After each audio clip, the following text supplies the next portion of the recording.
یونانی حکام نے سیاحت کے لیے آنے والے موٹے افراد پر گدھوں کی سواری کی پابندی لگا رکھی ہے۔ جانوروں کے حقوق کے لیے قانون متعارف کروائے جانے کے بعد پابندی پر سختی سے عمل درآمد کروایا جاتا ہے۔ یہ قانون 3 سال پہلے پاس ہوا تھا۔ اس قانون کے تحت 100 کلو یا اس سے زائد وزنی سیاح گدھوں پر نہیں بیٹھ سکتے۔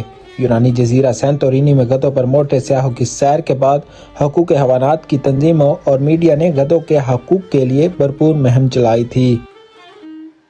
اس قانون کو پاس کروانے کے لیے درخواست پر 70,000 افراد نے دستخط کیے تھے، جس کے بعد حکومت یونان نے یہ اہم فیصلہ کیا اور گدھوں کے حقوق کا قانون پاس کر لیا۔ یاد رہے، سینٹورینی جزیرہ پر ہر سال لاکھوں سیاح آتے ہیں اور گدھوں پر بیٹھ کر مختلف مقامات کی سیر کرتے ہیں۔